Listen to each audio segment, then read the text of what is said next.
Malaysia News.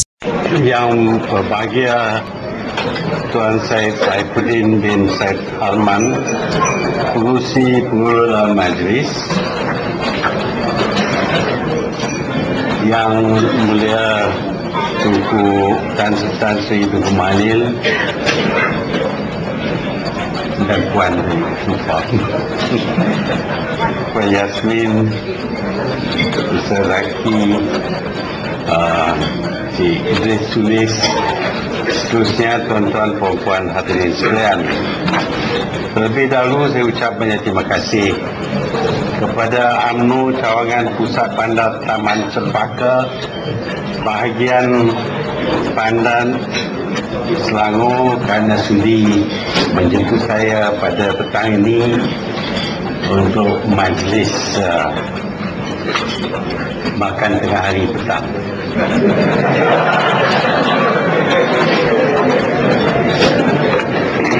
Saya ucap banyak terima kasih kepada UMNO Cawangan ini yang telah sudi menghadiahkan kepada saya pedang Saidina Ali replika.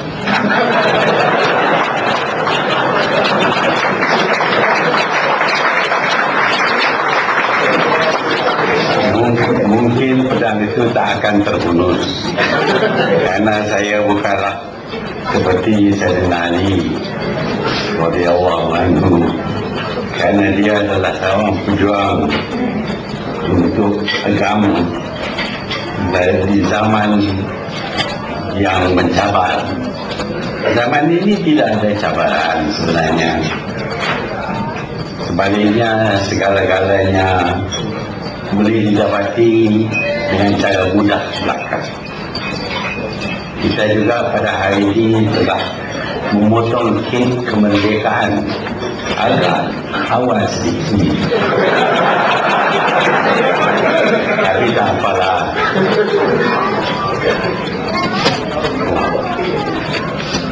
Kita amat menghargai kemerdekaan kita. Selama 50 tahun kita merdeka dan kita bersyukur dengannya. Apakah kita merayakan kemerdekaan 50 tahun ini kerana hayatnya, kerana masanya, ataupun kita merayakan ulang tahun yang ke-50 ini kerana ada sesuatu yang lain yang harus kita rayakan, umpamanya kemerdekaan negara kita, kemajuan negara kita, dan lain-lain pencapaian yang telah dicapaikan oleh kita. Ini harus kita teliti, kerana apabila kita menerima sesuatu sebagai perkara yang biasa, maka kita tidak akan hargainya lagi. Kita tahu, saya sebagai seorang doktor memang sudah semasa sihat tak ada siapa pun menghargai kesihatannya, tapi bila sakit barulah nak panggil doktor, nak suruh ubat. Masa itu kesihatan amat dihargai, dan kita harap kita boleh sihat semula. Demikian juga dengan kemerdekaan kita.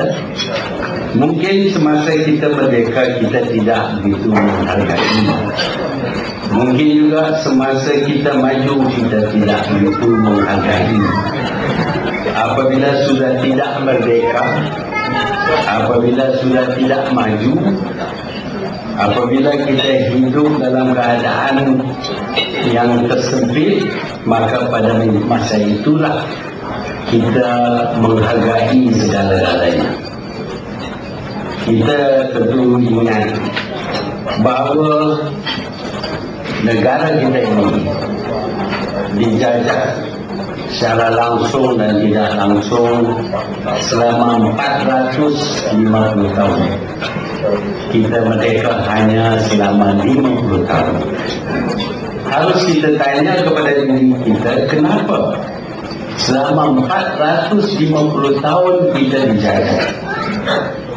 Apakah tidak ada usaha untuk membebaskan negara kita ini, bangsa kita ini, negeri-negeri lain? Memang ada sedikit usaha yang tidak berjaya. Tadi disebut tentang beberapa tokoh Melayu yang telah memberontak tetapi telah dikalahkan. Datuk Maharaja Lela, Tok Janggut, Mat Silau, Rani Doli, dan beberapa orang yang lain. Mereka telah memberontak tetapi tidak berjaya. Dan kalau kita selidik kenapa mereka tidak berjaya, mereka tidak berjaya kerana tidak ada susunan perjuangan mereka secara yang tepat, yang boleh memberi kekuatan kepada mereka. Tetapi pada tahun 1946, pada masa itu kita telah sedar bahawa untuk berjuang kita perlu kepada perpaduan. Sebab itulah pada masa itu kita sanggup lupakan negeri mana yang kita menjadi rakyatnya. Kerana di zaman itu kita terbahagi kepada negeri masing-masing. Kita adalah rakyat, sultan masing-masing, raja masing-masing, dan tidak sebenarnya berperasaan Melayu sebagai satu bangsa. Dengan itu kita telah jadi lemah, dan kerana kita lemah maka mudah kita ditewas dan ditakluk oleh pihak negara-negara yang lebih kuat daripada kita. Dengan kesedaran bahawa kita perlu kepada perpaduan, dan dengan kesedaran pula bahawa pihak British sedang merancang untuk menakluk secara langsung negeri-negeri Melayu yang akan dicantum menjadi Malayan Union, dan hak orang Melayu akan dihapuskan, maka pada ketika itulah timbullah satu perasaan kemelayuan yang menyebabkan kita bersatu padu. Kita bersatu padu dalam UMNO. Kita bersatu padu kerana kita percaya hanya dengan perpaduan saja kita akan perolehi kekuatan. Kita sedang menghadapi satu kuasa besar yang baru saja menang perang, dan kita tidak bersenjata, tidak pun ada duit ringgit, tidak pun ada pemimpin-pemimpin yang terpelajar, tetapi kita percaya dengan perpaduan itu maka kita akan dapat melawan oleh Union. Alhamdulillah, apabila UMNO telah ditubuh dan orang Melayu bersatu padu dalam UMNO, memberi kekuatan kepada pemimpin UMNO, maka dapatlah kita menewaskan Malayan Union. Kesedaran rakyat pada ketika itu adalah perkara luar biasa. Kerana sebelum daripada itu, orang Melayu berpendapat bahawa politik hanyalah hak raja-raja. Rakyat tidak ada peranan dalam politik. Sebab itu selama 350 tahun tidak ada gerakan di kalangan rakyat untuk menebus balik kemerdekaan negara kita. Kita serah segala-galanya kepada pemimpin, yaitu pada masa itu raja-raja, dan apa saja yang dilakukan oleh raja-raja kita sebagai rakyat terima. Kerana kita tahu Angkuh telah berkata Melayu tak akan menderhaka kepada raja. Sebab itu apabila raja menyerahkan sebahagian daripada wilayahnya kepada orang asing ataupun menjual wilayahnya kepada orang asing, tidak ada bantahan daripada rakyat. Apabila raja menandatangani perjanjian supaya pihak British menakluk negeri-negeri Melayu, tidak ada bantahan, kerana kita harus taat kepada raja. Ini adalah naluri orang Melayu. Kita dipesan supaya jangan kita derhaka kepada raja, dan apabila raja sudah negara kita, negeri kita kepada orang asing pun, kita akui, kita patuh kepada raja. Kesetiaan memanglah satu sifat yang amat baik dan amat mulia. Kita harus setia kepada pemimpin kita, pada masa itu raja. Tetapi kesetiaan itu mestilah kita tentukan sama ada dia akan mendatang manfaat ataupun tidak. Kita sedar bahawa dalam satu-satu pasukan, kemenangan tidak mungkin dicapai jika tidak ada kesanggupan untuk setia kepada pemimpin. Dalam askar umpamanya, kalau kita berada dalam satu platoon ataupun satu tentera, kita harus akui dengan arahan yang diberi. Tetapi kita harus juga ingat bahawa kalau kita menurut sesuatu dengan secara berketuli, maka mungkin kita dimusnahkan, kita digalakkan. Sebab itu sementara kita harus setia kepada raja-raja seperti yang dilakukan oleh orang Melayu dahulu, maka akan bergadailah negara kita. Pada tahun 1946,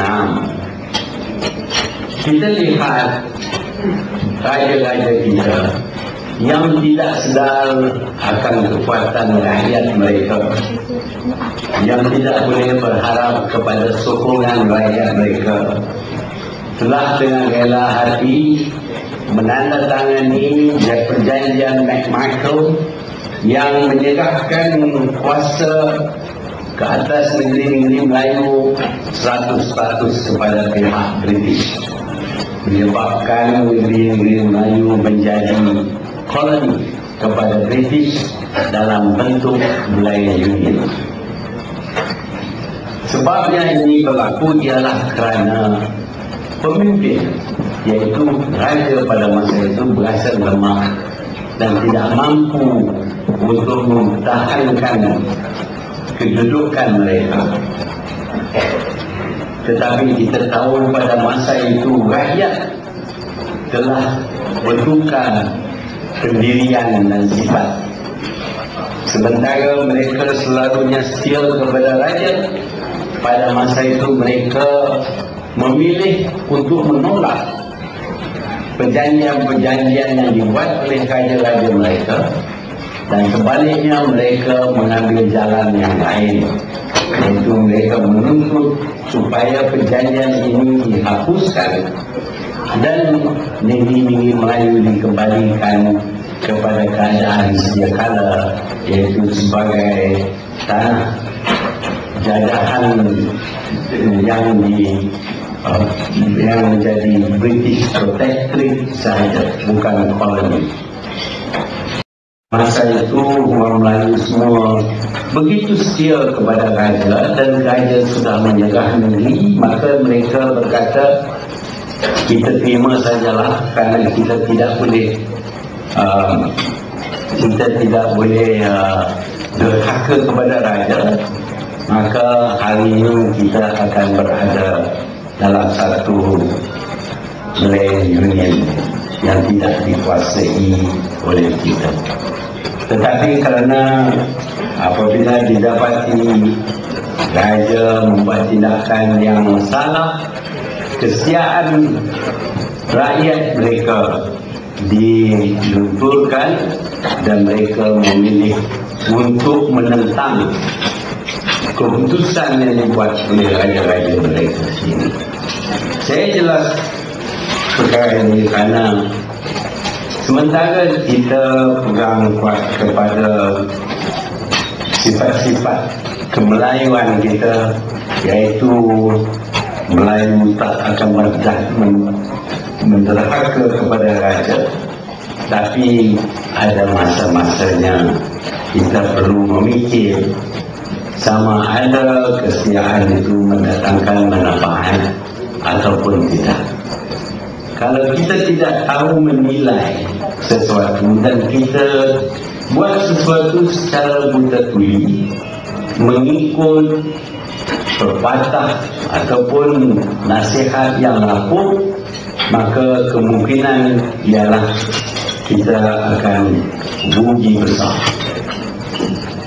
Alhamdulillah, kerana orang Melayu pada tahun 1946 sanggup menolak perjanjian yang dibuat oleh raja mereka sendiri, maka mereka dapat menewaskan Melayu yang membentuk Federation of Malaya, dan akhirnya kita menjadi sebuah negara Malaysia yang bebas dan merdeka.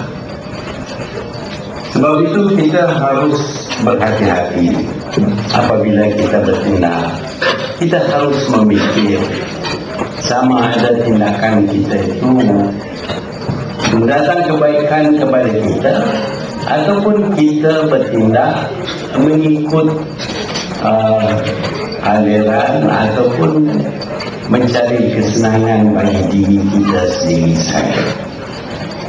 Kita harus ingat perkara ini, kerana kalau tidak kita akan rugi besar. Saya bukanlah nak hasut dan sebagainya, tetapi untuk memperingat diri kita semata-mata, kerana tiap-tiap suatu kuasa yang ada kepada kita hanya akan mendatangkan kebaikan kepada kita jika kita faham cara menggunakan kuasa itu.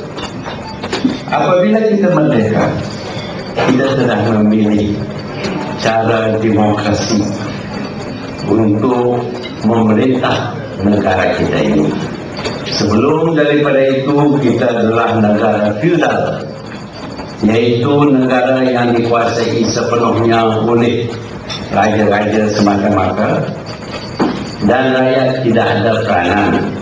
Tetapi setelah melihat apa yang telah terjadi kepada negeri-negeri Melayu di zaman feudal, maka UMNO dan orang-orang Melayu lain berpendapat bahawa negara kita ini harus menerima sistem demokrasi. Sistem demokrasi ini memerlukan pendirian yang bergantung kepada pemikiran ataupun persetujuan pihak yang teramai sekali, majority rule. Kita percaya bahawa tentulah majority cekap dan pandai memilih apa saja yang baik bagi diri mereka. Majority tentulah fikir dengan mendalam tentang apa yang baik dan apa yang buruk, apa yang harus dibuat, apa yang harus ditolak. Tetapi sebenarnya majoriti tidak selalunya betul ataupun cekap memperhitungkan sesuatu. Kadang-kadang majoriti juga membuat keputusan yang tidak bijak sama sekali. Mereka membuat sesuatu yang merosakkan diri mereka.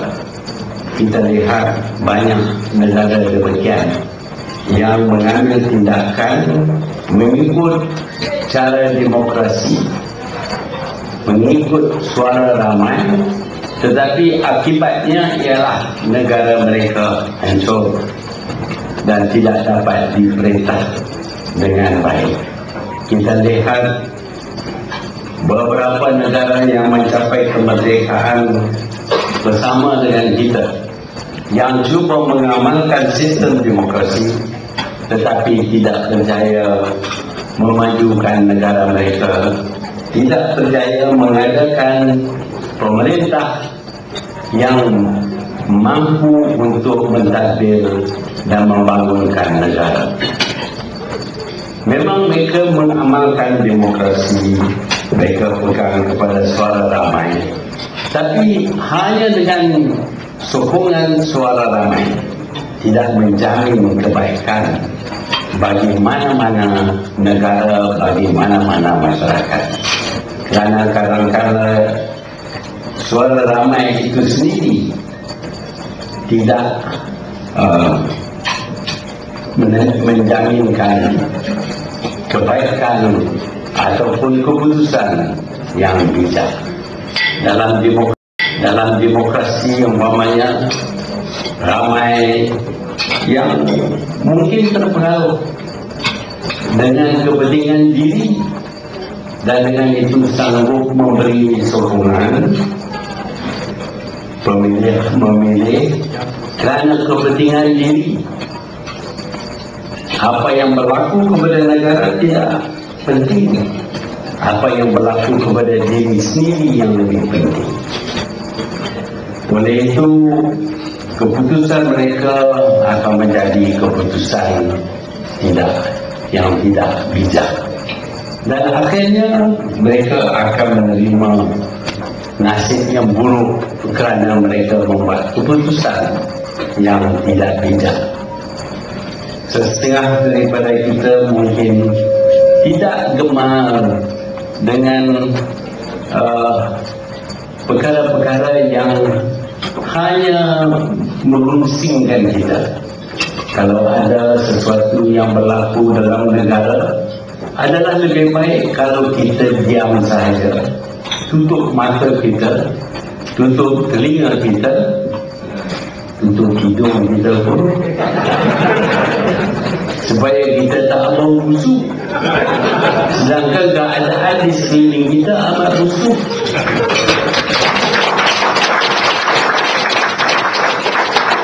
Kenapa yang kita berbuat demikian?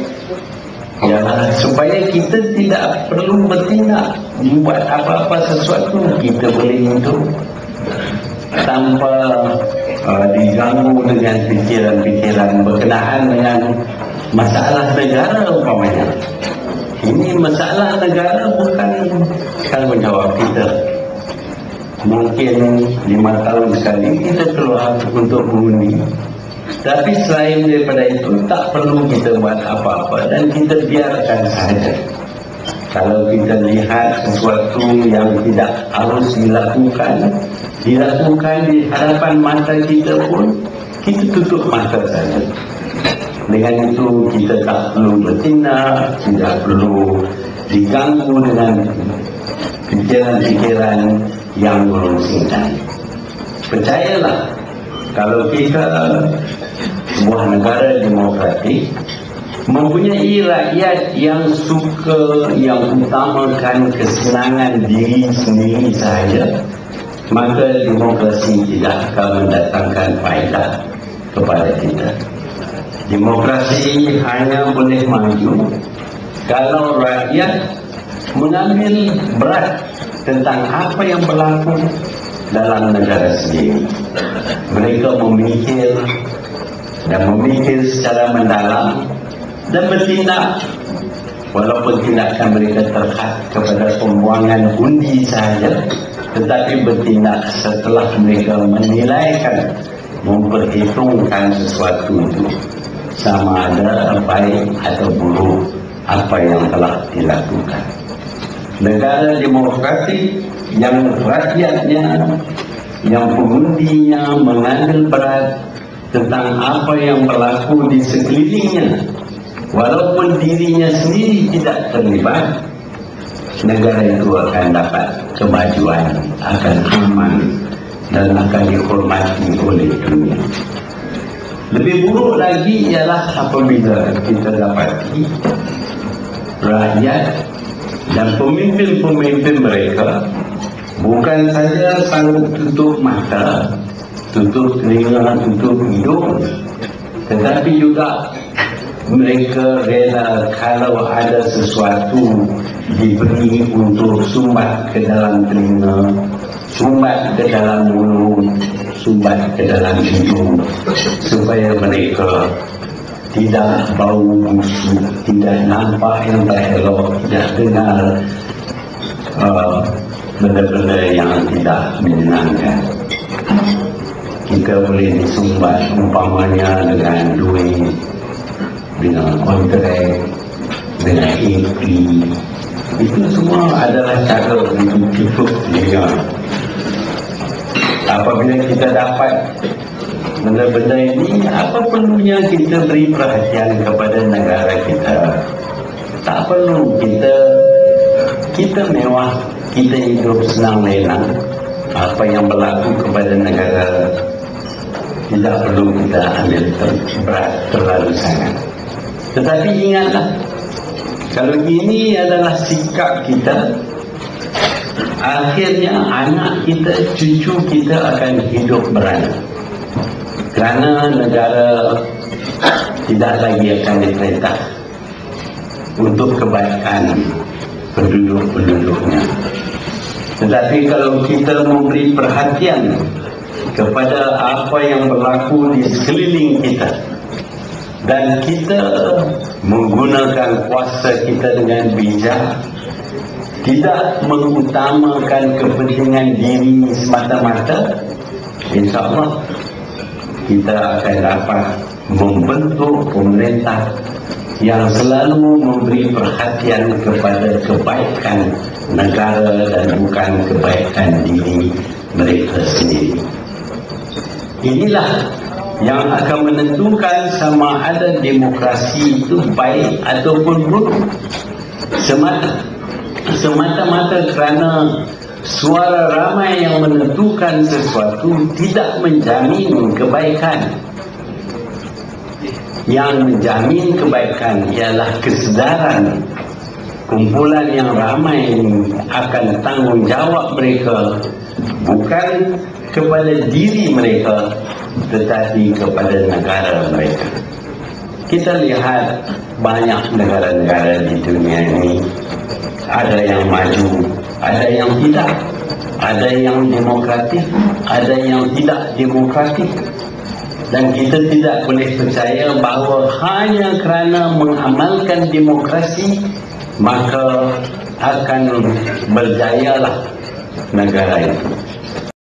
Contoh Iraq, yang memang Iraq bukanlah negara demokratik di bawah Saddam Hussein. Sekarang ini dia amat demokratik, ada pemilihan raya pun. Tetapi kalau kita bilang jumlah orang Iraq yang terbunuh dalam peperangan di zaman Saddam Hussein, bukan saya sokong Saddam Hussein, tidak, cuma nak kira bilangan orang yang dibunuh semasa oleh zaman oleh Saddam Hussein dengan orang yang dibunuh sekarang ini, jumlahnya begitu besar sekali yang dibunuh semasa dia demokratik. Kerajaan sekarang ini dipilih, Saddam Hussein tak dipilih. Tetapi sekurang-kurangnya aman Iraq pada masa itu, maju Iraq pada masa itu, dan tak ramai yang dibunuh. Ialah ada kekejaman yang ditunjuk oleh Saddam Hussein, tetapi apa kurangnya kekejaman yang kita lihat sekarang ini, umpamanya dengan menghukum bunuh kepada Saddam Hussein, melakukan pergantungan dengan secara olok-olok sehingga tidak ada langsung perasaan kemanusiaan yang ditunjuk. Itu demokrasi. Demokrasi tidak menjamin kebaikan, tetapi kalau pengamal demokrasi itu sedar akan tanggungjawab mereka, maka akan berhasillah demokrasi. Kita pilih demokrasi bukan saja untuk pentadbiran negara kita. Parti yang berjuang untuk kemerdekaan, yaitu UMNO, juga memilih demokrasi. Kita pilih demokrasi kerana kita percaya suara ahli yang ramai itu akan menentukan kebaikan bagi parti UMNO. Sebab itu dalam UMNO diadakan pemilihan kepimpinan dan tidak ada pemimpin yang begitu berhak sehingga tidak boleh disingkirkan. Tidak ada orang yang lebih berjasa daripada Datuk On dan Tunku Abdul Rahman. Datuk On telah mengalahkan Melayu Union, merebut semula kuasa raja-raja dan negeri-negeri Melayu. Tetapi apabila Datuk On membawa cadangan supaya UMNO ini dibuka kepada semua kaum, UMNO menolaknya. Menolak seorang pemimpin yang begitu berjasa sekali kepada UMNO. Kerana mereka berpendapat bahawa kepentingan UMNO memerlukan UMNO dianggotai hanya oleh orang lain. Dan Datuk On telah berasa kecewa, menarik diri, menubuhkan IMP, parti yang berbilang kaum. Akhirnya parti IMP ini tidak dapat sokongan daripada mana-mana kaum dan dia gagal. Dan Datuk On terpaksa menubuh sebuah lagi parti mengganti IMP, iaitu Parti Negara yang dihadkan kepada orang lain saja. Demikianlah pemimpin yang berjasa kepada parti. Demikian juga apa yang berlaku kepada Tunku Abdul Rahman, seorang yang memperjuangkan kemerdekaan negara kita ini, yang menubuhkan Malaysia. Tetapi apabila pendapatnya tidak diterima lagi oleh UMNO, jasanya tidak menjamin dianya tidak perlu undur daripada kepimpinan UMNO. Jadi pemimpin boleh diketepikan kalau dianya tidak membuat apa yang baik bagi parti dalam parti yang mengamalkan sistem demokrasi. Kalau ada pemimpin yang lama yang sekarang ini tidak lagi berjuang untuk UMNO, maka dianya juga harus disingkir. Demikianlah pemimpin yang menjadi ahli UMNO nombor 1 pun dia patut disingkir, dan ada cadangan-cadangan supaya dia disingkir daripada UMNO. Memanglah ini sesuatu yang lumrah dalam UMNO. Apabila didapati seorang pemimpin walaupun dia yang berjasa berbakti, tetapi apabila dia menjadi pemimpin yang tidak berguna, maka dia harus diketepikan, kalau boleh dibuangkan daripada parti. Ini amalan demokratik, dan pemimpin disiplin demokrasi dalam UMNO ini. Pemimpin boleh kekal dalam parti sebagai pemimpin kalau masih disukai oleh ramai ahli. Kalau ahli sudah tidak suka, maka dia harus disingkir. Sebab itulah saya fikir hari ini ada usaha untuk menyingkirkan saya ini sendiri. Kerana walaupun jadi ahli UMNO nombor 1, tapi saya tak berguna kepada UMNO, maka saya harus disingkir. Siapa-siapa juga Kalau dah tak berguna kepada UMNO, patutlah dia disingkir. Tetapi sebelum kita singkir, naklah kita buat kajian betul. Kalau kita tutup mulut ahli, sehingga dia tak boleh bercakap, tak boleh ada perjumpaan, dia halang sepanjang masa, ini bukan kehendak ahli sebenarnya, ini mungkin kehendak pihak yang lain. Dan apabila kerajaan sudah sampai kepada satu tahap menggunakan polis untuk menghalang orang tertentu daripada bercakap, ini bukanlah satu bukti yang pihak tertentu ini membuat sesuatu yang baik bagi parti UMNO. Kita dalam UMNO ini tak perlu menyalahgunakan kuasa. Ada orang yang tuduh saya pun menggunakan kuasa juga masa saya dulu. Lihat Datuk Seri Anwar apa jadi kepadanya. Saya tangkap, saya tahu masuk dalam tahanan. Semua orang nampak kan? Saya tangkap Datuk Seri Anwar. Dan bukan ada sebab-sebab apapun, tak ada sebab apapun. Bukan ada kesalahan apapun yang dilakukan oleh Datuk Seri Anwar. Tak ada langsung. Sebab itu ini adalah satu kezaliman. Dan ada juga pihak-pihak yang nak buang saya pada masa itu, tapi masa itu susah sikit. Ada kuasa ni susah nak buang. Lari dah tak ada kuasa. Lari dah tak ada kuasa, boleh nak buang. Waktu ada cadangan nak buang.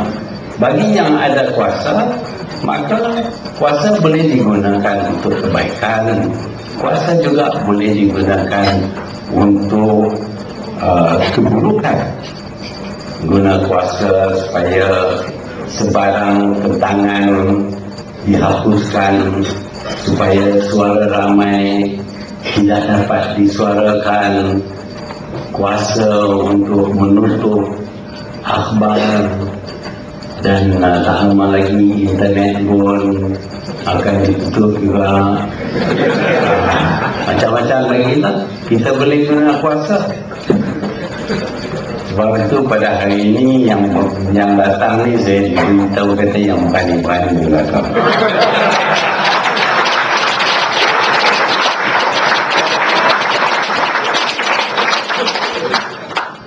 Tapi kalau kita jadi satu bangsa yang begitu takut, pengecut, menjadi pemimpin hanya kerana nak kekalkan kedudukan kita, orang ini bukan pemimpin sebenarnya.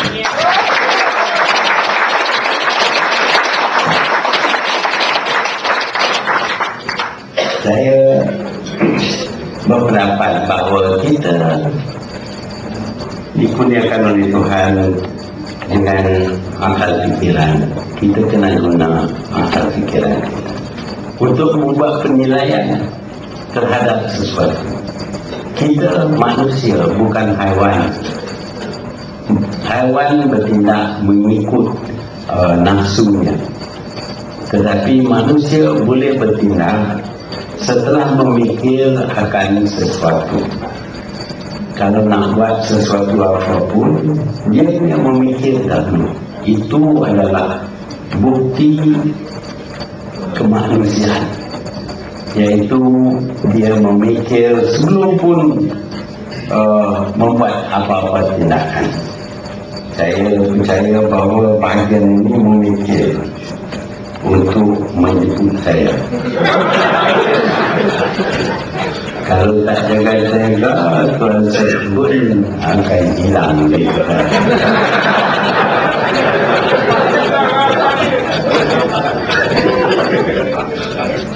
Fikirkanlah, kalau kita begitu setia seperti zaman feudal dahulu.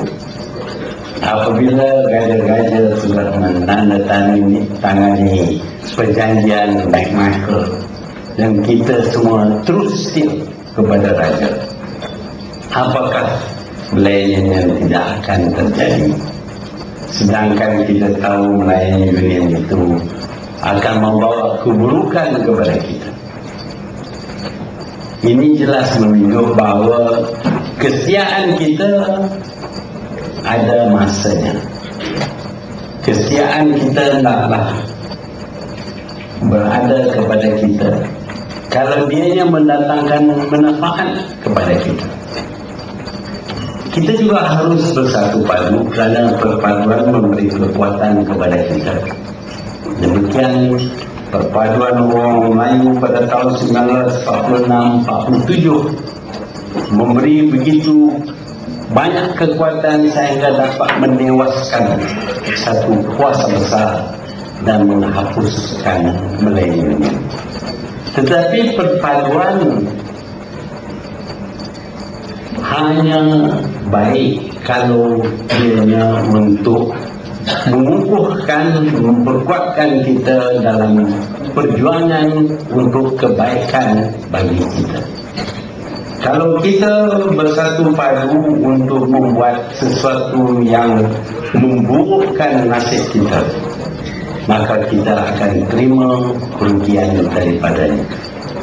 Kita tahu bahawa sebagai orang Islam kita harus bermufakat. Tetapi dalam Quran pun disebut kita berpakat untuk kebaikan.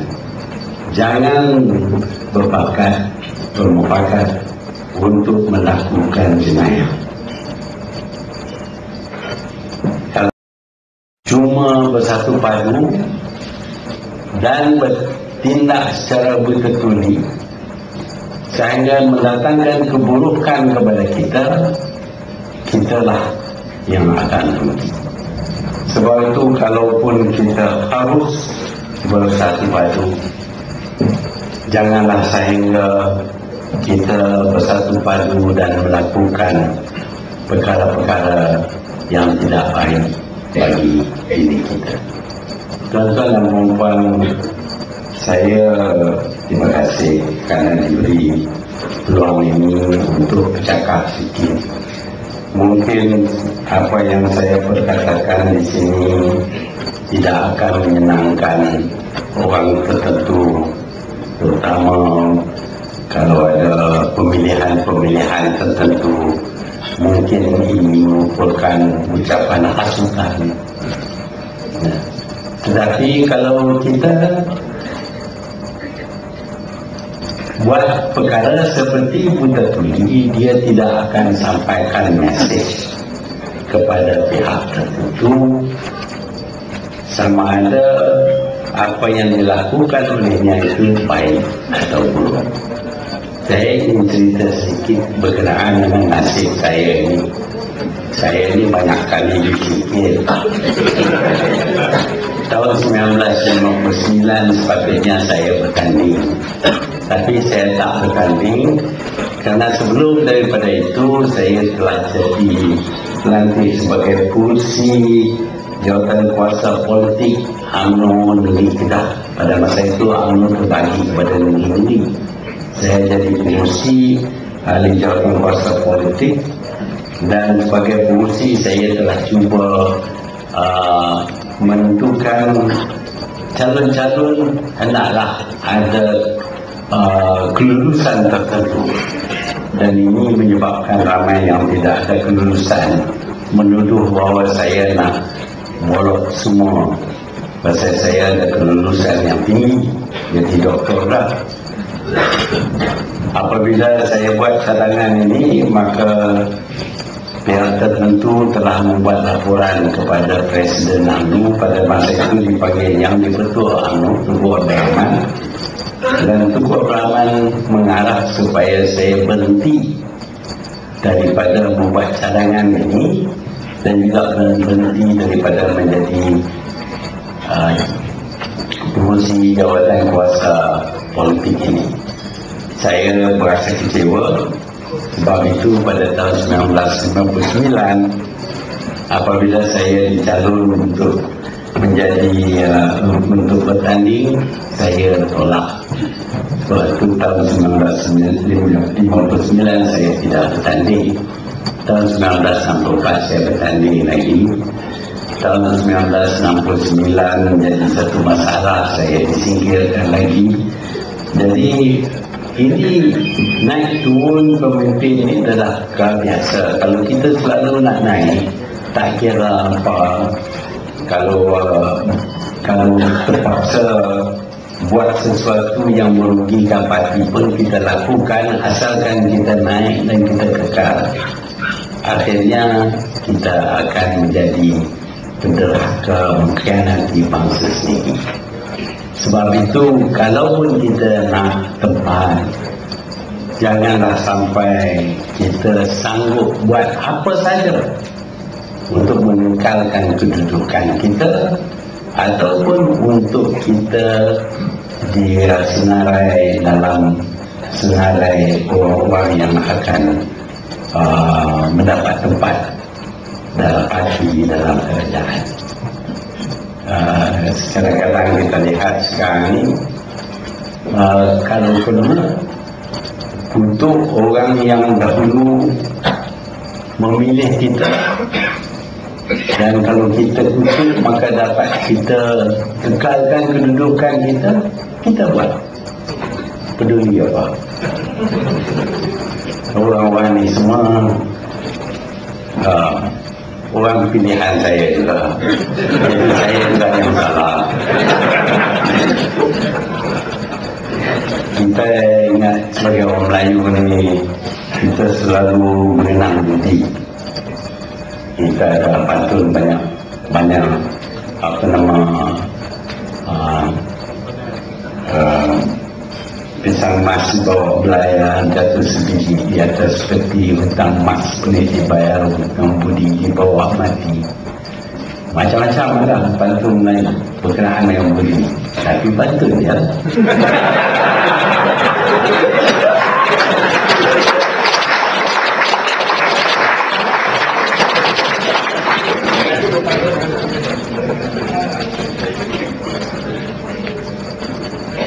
Dan dalam perempuan saya minta maaf kalau saya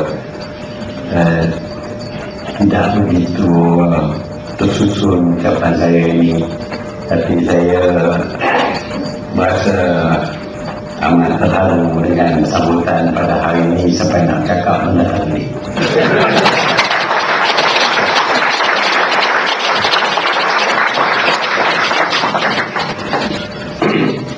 Saya ingin pegang kita semua bahawa kalau kita sayang kepada bangsa, jangan terlalu sayang kepada diri sendiri. Karena ada konflik antara dua. Orang yang sayang kepada bangsa kadang-kala mestilah belakangkan kepentingan diri. Kalau pun tak dapat 5 juta ringgit, tak apa, nak hasilkan bangsa selamat. Kalau kerana 200 ringgit sanggup buat macam-macam, saya ingat bangsa kita takkan kekal seperti dahulu. Kita telah buktikan kebolehan kita mentadbirkan negara kita, memajukan negara kita.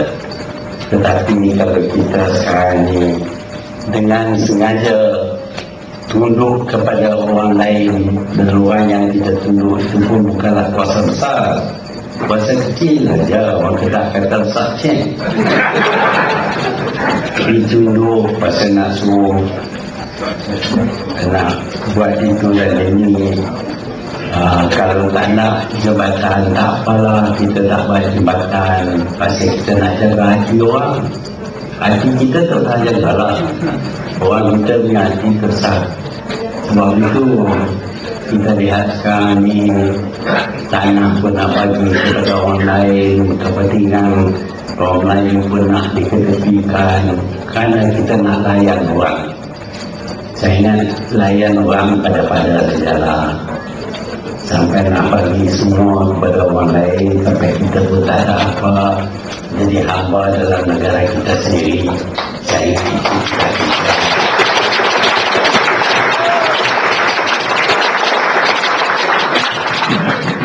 mereka yang berjuang bermati-matian untuk mencapai kemerdekaan, saya fikir tidak rela kita tunduk kepada sesiapa. Kita harus berdiri atas kaki kita sendiri dan kita usahakan untuk kebaikan negara kita, kerana kita telah buktikan kemampuan kita.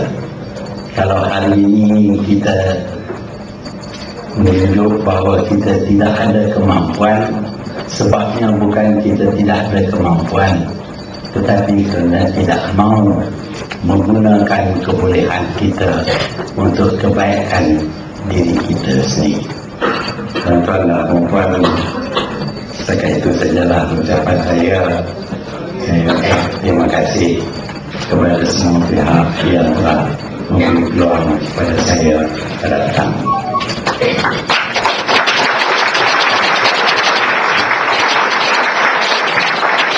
Saya minta maaf seandainya soalan yang saya kemukakan ada menyinggung mana pihak, terutamanya ini soalan.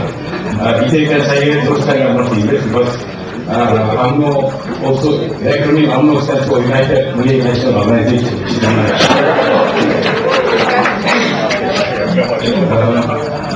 Nama saya Badrul Bahril bin Sulaiman.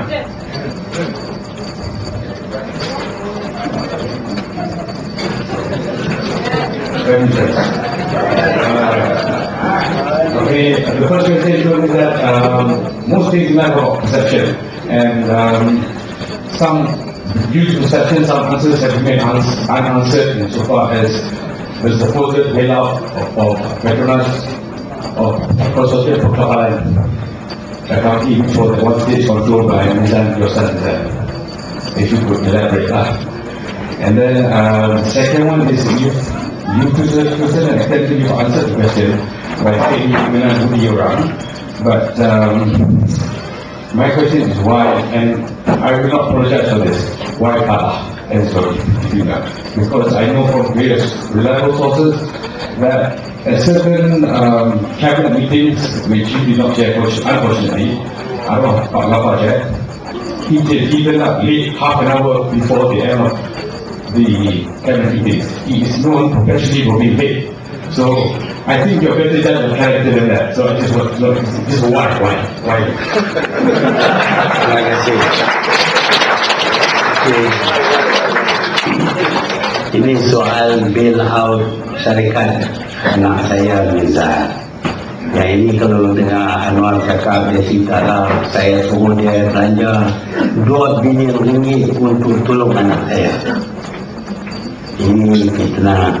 Saya tak suruh dia belanja 2 bilion ringgit untuk rescue syarikat anak saya.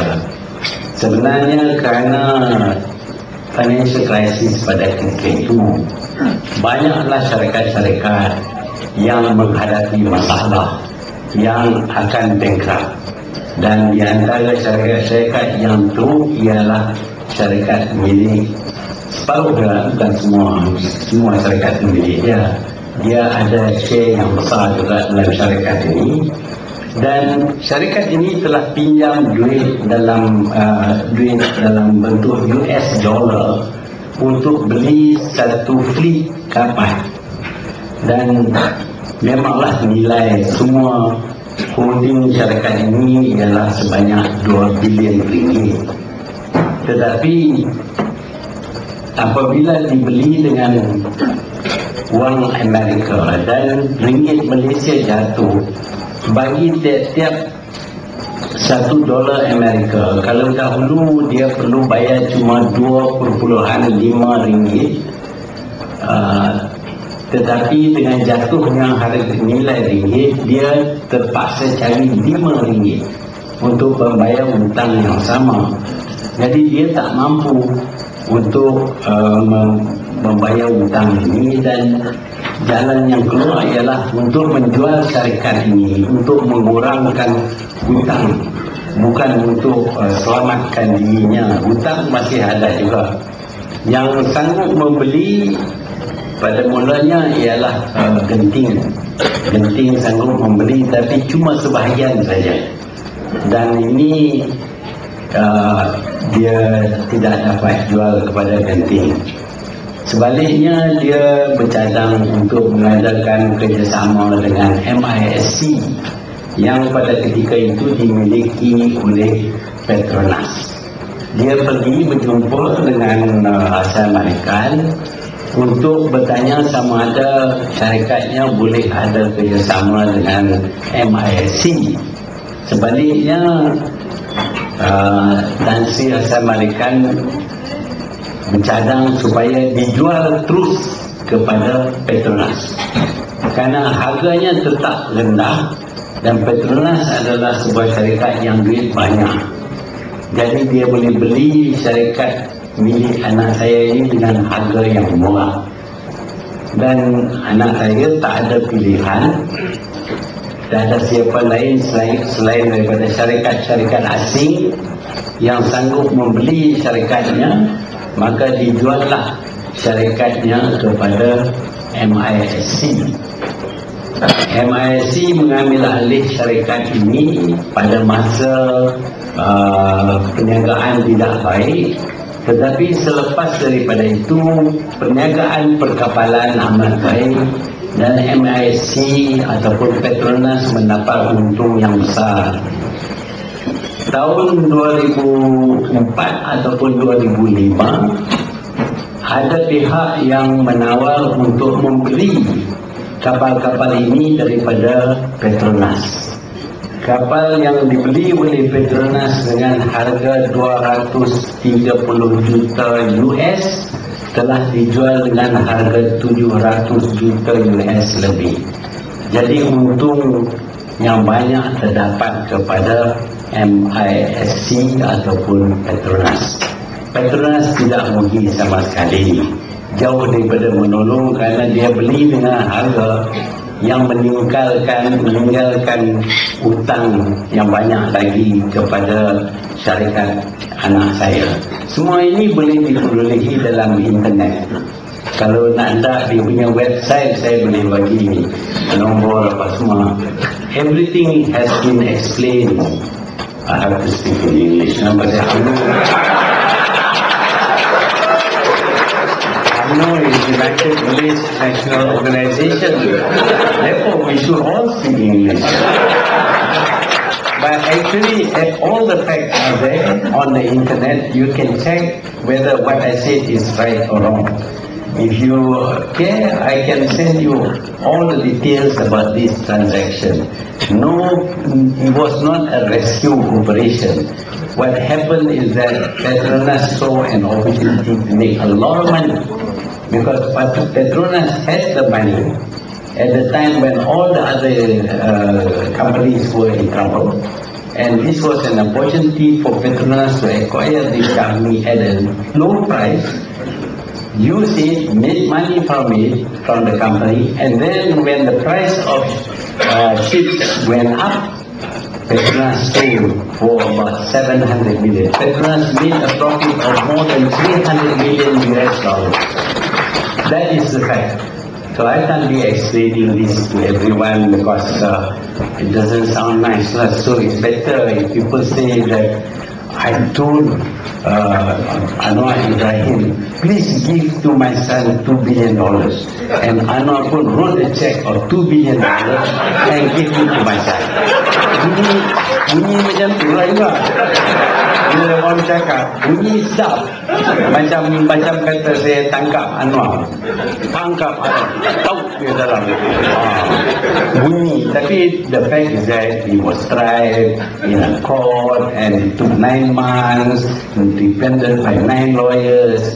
Tapi bila dia sebut nama saya dalam Western Press, kalau sebut nama saya, the man who threw his deputy into jail.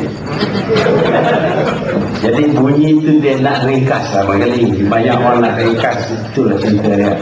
Tapi kalau tak nak yang ringkas, I can give you the full facts about this thing, because I took the trouble also to check out whether my son has been stealing money from Petronas or from the government. So far he hasn't stolen. Apa dia yang second pasal apa saya pilih Pak Lan, ialah he was Mr. Clean.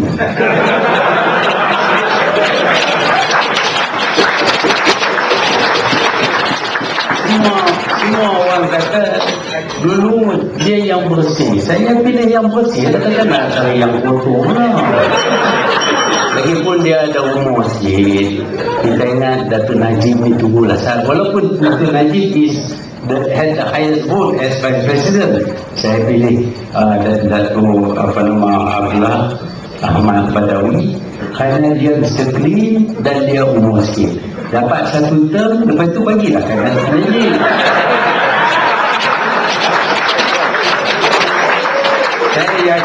Saya yakin dia satu termnya dia bagilah kerana dia orang clean, very clean. Perception. Ya. Menurut saya Hassan Khalid mewakili dia saya skipkan kemudian saya berkaitan calon by election keadilan hidup. Pilihan raya by election hidup akan menyaksikan pertandingan wakil barisan dari MIC dan wakil keadilan Tan Sri Khalid Ibrahim. Tan Sri Khalid adalah seorang bekas CEO PNB yang merupakan agensi utama dalam mengimplementasi DDB. Beliau telah membuat cadangan dan diterima untuk membeli 15% saham dalam negeri dari PNB dengan tujuan untuk memperbaiki batasan pengapungan di pasaran bebas. Ia membeli 5% dan mendapat option untuk selebihnya dalam masa ditetapkan. 10% itu tidak dibayar dalam masa ditetapkan dan telah dibatalkan option itu.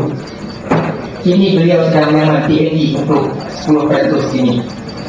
Tan Sri Khalid pernah cuba mahu terlibat dalam politik UMNO di tempat asalnya dalam kawasan hidup, tetapi tidak diterima oleh ahli setempat dan kalah bukan sahaja di peringkat bahagian tapi juga di peringkat cawangan.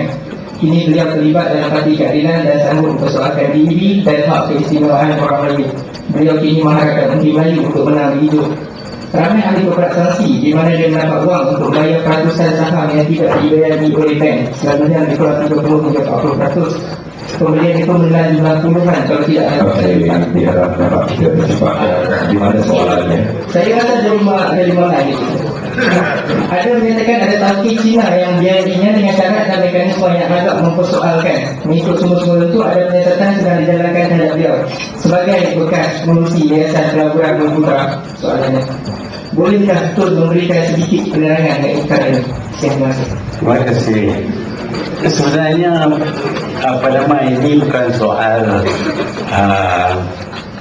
Khalid Ibrahim ataupun soal isu ataupun apa, soal prinsip. Kalaulah Khalid ini menang, akan jatuhkan kerajaan Malaysia.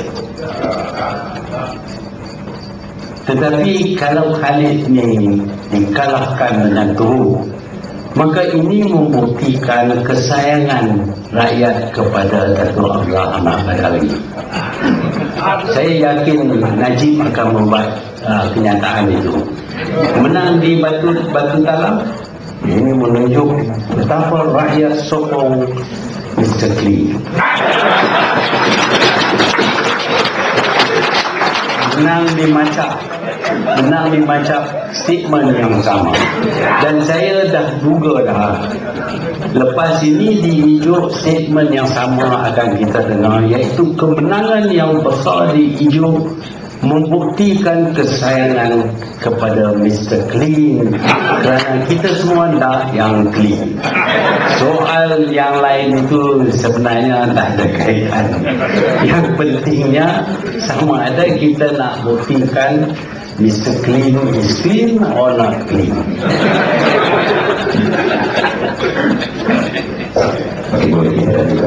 Assalamualaikum.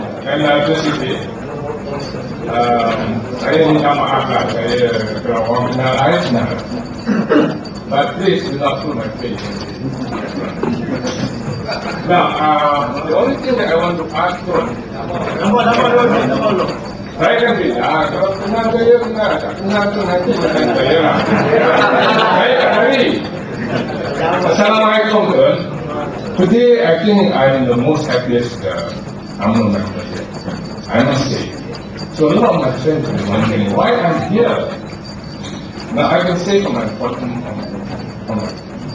of my heart, I have been behind UMNO Kepala for 43 years. From Johor to Kuala Lumpur. I think most of my friends will get that. Question please. Question is very simple. Now we have gone through 3 decades of UMNO party election. Now through try and error, we have been given the bonus vote for the high office in UMNO. So you are very Prime Minister Ali UMNO #1. My question is very simple. After 3 decades of maybe, I don't know, 15 years maybe, 3-4 party elections, can you safely say and advise us as a party member, I'm still a party member, I love UMNO more than anyone, more than 20 years. I must say that I still love UMNO. I'm a veteran now, okay? I'm very open about it. I'm a veteran. I don't go for character. I never mention.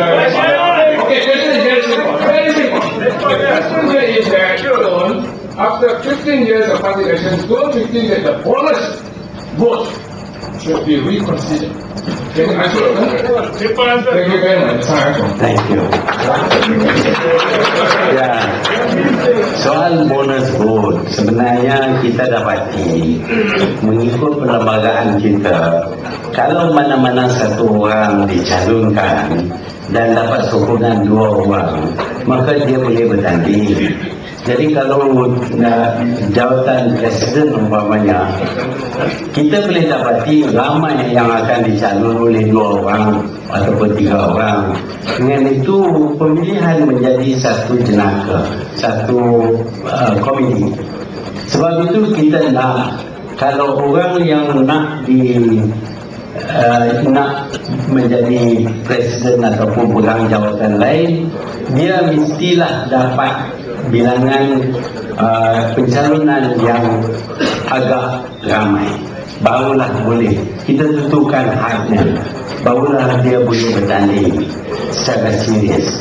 Ini tak jadi masalah, tetapi yang jadi masalah ialah ugutan.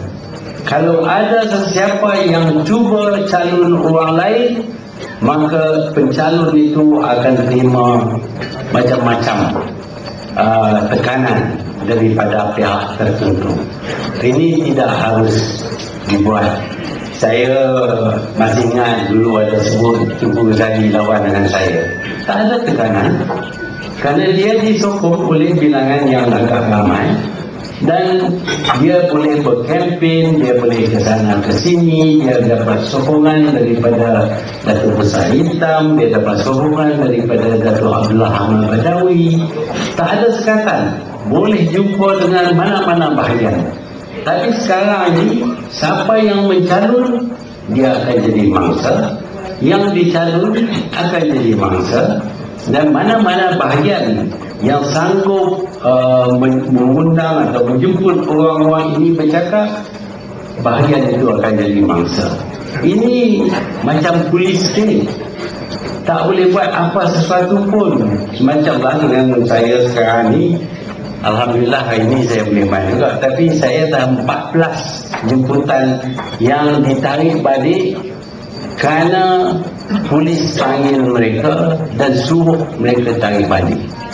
Kita memang ada tahanan orang ke dalam ISA, tapi ISA ialah undang-undang, tetapi menyuruh polis ugut orang tak ada dalam undang-undang. Saya tak tahu lah pun ada lali, tak tahu lah, tapi setakat yang saya tahu, there is no law which permits any government to ask a police officer to threaten people. But this is happening to the people who invited me. I don't know whether said it has been called out or not. I told that he was not, and he should be very happy, but I know a lot of people in Bali, in many other places, were threatened. That is wrong. Yes, you can have bonus, you can have whatever system, but it must be free. Jangan ada ugutan. Jangan anggap orang yang melawan kita itu sebagai musuh dan kita cuba hapuskan. Sebenarnya semasa saya, minta maaf lah saya cakap sikit dengan diri saya ni, semasa saya jadi Perdana Menteri, banyak orang menentang saya. Lepas tu habislah. Kita ambil dia balik jadi menteri, jadi timbalan Perdana Menteri, jadi Perdana Menteri pun. Maksudnya tak ambil dah. Ini kalau ada siapa suara macam saya bercakap ini, cari jalan nak tutup dulu. Ini demokrasi moden lah. Saya tak berapa kenal demokrasi macam ini. Jadi kalau tidak ada sistem apapun untuk pemilihan, yang pertama biarlah pemilihan itu dibuat secara bebas, dan jangan anggap sesiapa yang mencalon lain orang sebagai musuh yang harus ditekan. Tak boleh bagi kontrak, tak boleh bagi AP, tak boleh bagi itu, tak boleh bagi ini. Semuanya ugutan. Yang sokong dapat macam-macam lah. Waktu banyak orang nak sokong. Tapi saya harap kita faham, bukan sistem yang salah, manusia yang menggunakan sistem itu yang salah. Terima kasih.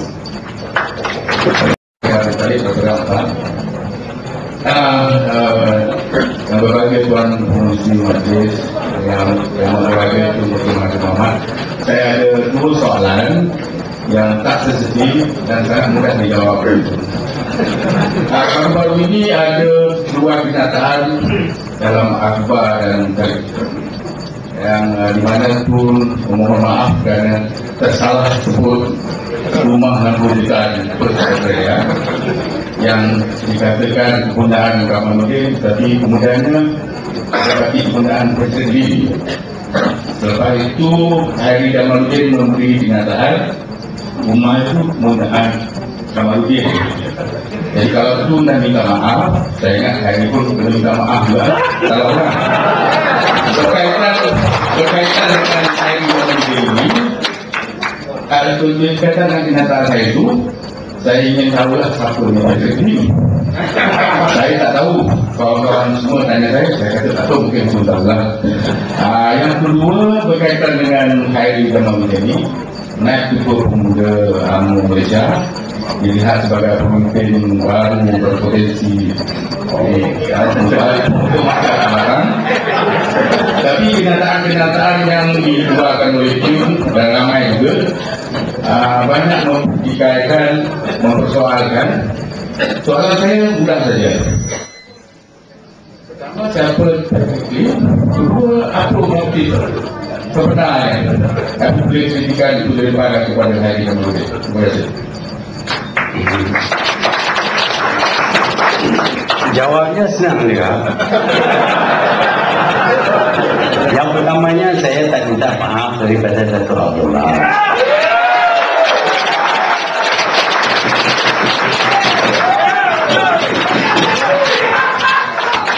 Saya minta maaf daripada orang ramai kerana saya telah memberi penjelasan yang tidak mempunyai asas.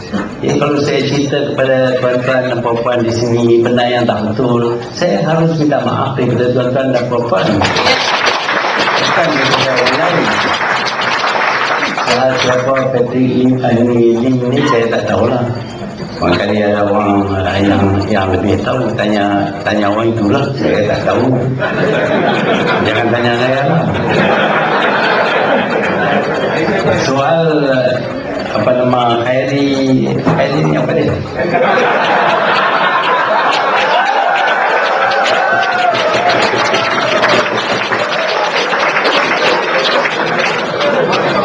Ini adalah satu orang yang begitu brilian sekali. Biasanya orang yang menang tanpa bertanding ini adalah orang yang sudah lama berkecimpung dalam UMNO, berjasa kepada UMNO, biasa bertanding tetapi selalu menang. Orang yang semacam itu biasanya menang tanpa bertanding. Ya, ini first try sudah menang. Kuda baru tak pernah race, sekalipun masuk race saja menang langsung. Menang pasal apa? Pasal kuda yang lain semua tak boleh lari.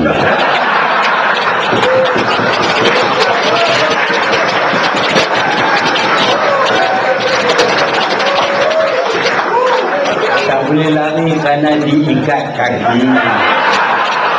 Bukan dia mati lah. Yang lain semua kena ikat kaki, kuda ni lah menang. Lain kali bila nak tengok ada pertandingan, tengok kaki siapa yang kena ikat. Terima kasih boleh kita teruskan. Terima lagi dua persoalan. Assalamualaikum warahmatullahi wabarakatuh. Saya Ahmad, saya daripada Kedah. Sebagai ini banyak bercakap pasal takut kepada kuasa yang tersebutkan tadi, takut kepada kuasa yang besar. Jadi boleh minta penjelaskan sedikit kuasa yang besar ni dimasukkan kepada negara ke ataupun individu tertentu? Individu pun yang di depan mata ke ataupun yang di sebalik tangga? Kuasa yang dikatakan besar Terima kasih. Orang Kedah ni faham. Ada dulu tepi-tepi Johor tu ada pulau apa nama. Bukan besar sangat, satu je. Tu pun takut gede-gede. Cara orang Kedah cakap. Orang Kedah dia cakap takut tu, dia kata takut gede-gede. Tengok aja orang tu. Dia lah orang tu tinggi sikit lah. Tapi tinggi pun kamu tinggi sangat. Apa yang tak takut? Tak akan jadi apa-apa. Ini saya rasa sendiri lah. Dulu kita bukan main. Nak Amerika Syarikat pun kita tahu. Besar tu.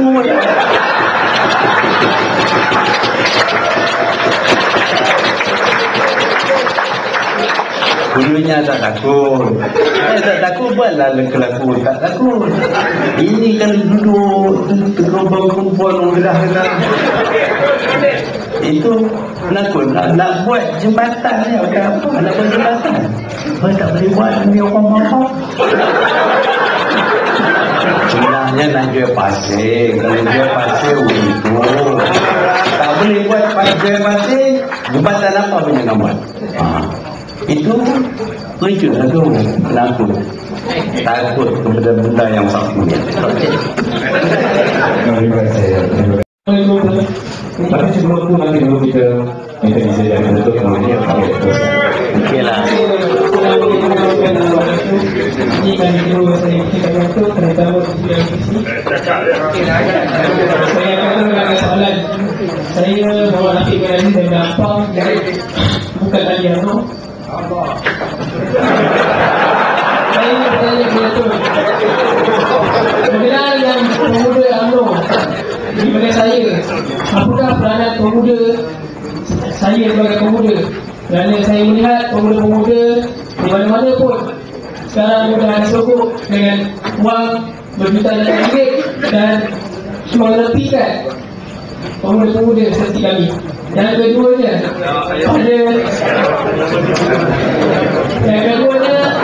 semasa pilihan raya 2004, politik berkeluarga bukan saja diamalkan di peringkat tertinggi tetapi bercambah ke peringkat bawahan. Apakah politik berkeluarga atau berdinasti ini yang menaikkan keluarga sendiri? Apakah efek kesannya kepada orang muda seperti saya dan orang UMNO? Terima kasih. Ya, memanglah kita tak boleh bagi orang luar masuk pemuda. Kalau dia masuk pemuda, share semua nanti bagi kepada banyak orang. Jadi kita dapat situ. Sebab tu tak boleh masuklah orang yang duduk di luar tu lah. Ini kontrak ni bukan banyak sangat. Jadi kalau masuk online nak kena bagi kontrak ni, kita dapat speed lah. Baru-baru ini saya diberitahu masuk surat abang, kata 85% daripada kontrak yang terdapat kepada orang Melayu ini di Alibaba kan. 85%. Kalau boleh bagi nama orang ni, kita boleh tahu lah yang mana. Tapi nama taklah. Cuma kata 85%. Apa dia 85% ni? Saya dulu Anwar tuduh saya bagi kontrak ekonomi. Dengan itu saya bagi arahan kepada pegawai supaya mendedahkan senarai orang yang dapat kontrak. Rupanya yang dapat kontrak itu banyak keluarga Anwar kan. Saya. Jadi kalau kerajaan sekarang ni mendedahkan nama-nama orang yang dapat kontrak yang banyak ni, bukankah ini akan menyelamatkan mereka daripada tuduhan? Sekarang ni banyak orang tuduh turunnya pemimpin negara bagi kontrak kepada adik-beradik dia, bagi kepada bahagian-bahagian anu yang sokong dia, pemuda anu yang sokong dia. Ini semua tak benar. Tapi kalau nak proof kita tak benar, bagilah tahu nama siapa yang dapat. Kita pun nak tahu juga sikit. Berkenaan dengan politik keluarga ni, jadi kita lah ni ikut cara Singapura, PAP. PAP guna pemilihan kekeluargaan, dinasti Lee. Jadi nampak cukup maju Singapura kerana ada dinasti ini. Pendapatan per kapita dia dah $16,000 Amerika. Kita baru $5,000 Amerika. Jadi kalau nak dapat per kapita income 16,000, patutlah kita ada dinasti di sini kan. Jadi dengan itu akan majulah negara kita. Karena kalau kita tahu 16,000 ini adalah angka average. Jadi angka average ni kadang-kadang kalau kita periksa betul, dia memberi gambaran yang tak kena. Umpamanya kalau ada 1,000 orang dan seorang daripada 1,000 itu mendapat 1 million ringgit, pada average-nya 1,000 orang dapat 1,000 ringgit seorang. Cuba kira-kira. Kalau seorang dapat 1 juta ringgit di antara 1,000 orang, on the average each one will get $1,000. But you know, only one person got $1 million. The rest got nothing. But average dia dapat 1,000. Demikian juga di Malaysia ni, kalau keluarga kita dapat berbilion-bilion ringgit dan kita ambil average per capita income Malaysia, banyak orang dapat lah yang jadi penangis beca pun milioner juga. Pasal satu orang jadi milioner dia kan. Inilah kira-kira per capita ini tak boleh kita percaya sangat, karena dia tak beri gambaran yang benar. Tuan-tuan dan perempuan, saya ucap terima kasih lah kerana soalan-soalan. Malaysia News.